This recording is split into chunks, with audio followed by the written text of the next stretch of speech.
தவறாக எதுவும் பேசவில்லை. இல்ல தவறு சரி. அனைத்து கட்சி கூட்டத்தை கூட்டப் போகிறீர்களா இல்லையா, எப்பொழுது கூட்டப் போகிறீர்கள்?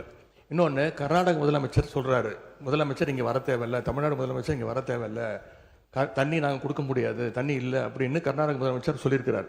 இதையெல்லாம் கேட்டுதான் நான் தெளிவுபட விரும்புகின்றேன். முதல்ல தமிழக முதலமைச்சர் கர்நாடகா செல்வதாக இருந்தாரா? அப்படி இருந்தால் ஏன் செல்லவில்லை? இப்பொழுது உங்களுடைய நிலை என்ன என்பதுதான் என்னுடைய கேள்வி. ரெண்டாவது பிரச்சனை, பயிர்க்கடன் தள்ளுபடி பற்றி பேச விரும்புகின்றேன். தேர்தல் வாக்குறுதியில் நீங்கள் கொடுத்த வாக்குறுதி முழு பயிர்க்கடன். நான் இதெல்லாம் அனுமதிப்பதாக இல்லை.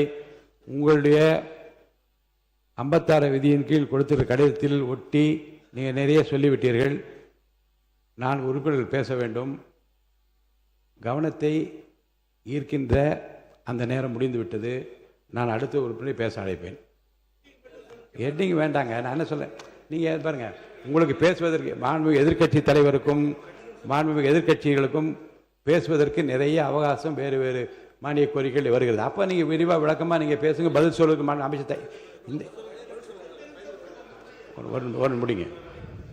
ரெண்டாவது, இந்த பயிர்க்கடன் தள்ளுபடி நீங்க தேர்தல் வாக்குறுதி கொடுத்திருக்கிறீங்க, முழு பயிர்க்கடன் தள்ளுபடி அப்படின்னு. மாண்புமிகு பேரவைத் தலைவர் அவர்களே, மாண்புமிகு எதிர்க்கட்சி தலைவர்கள் கொடுக்கின்ற சிறப்பு கவன ஈர்ப்பு தீர்மானத்தில் அது இடம்பெற்றிருக்கிறதா என்பதை அறிய விரும்புகிறேன். போதும்.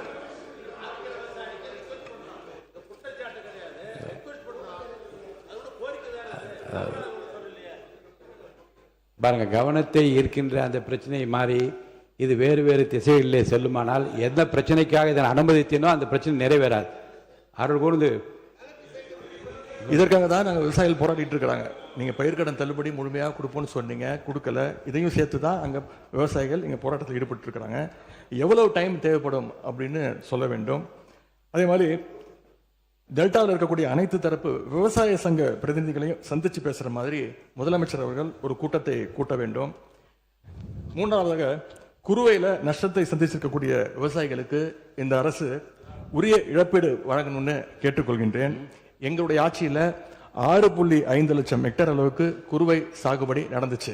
ஆனால் இன்றைக்கு இந்த வருஷம் இந்த ஆட்சியில் வெறும் 1.5 லட்சம் ஹெக்டேர் அளவுக்கு தான் குறுவை சாகுபடி நடந்திருக்கு. நீங்கள் ஸ்பெஷல் பேக்கேஜ்னு சொல்லி 134 கோடி அறிவிச்சிருக்கிறீங்க. அதை எத்தனை பேருக்கு கொடுத்துருக்கிறீங்க என்பதை இந்த அவையில் தெரிவிக்க வேண்டும். ஏதாவது கணக்கெடுப்பு நடத்தியிருக்கிறீர்களா? மாண்புமிகு பொதுப்பணித்துறை அமைச்சர்.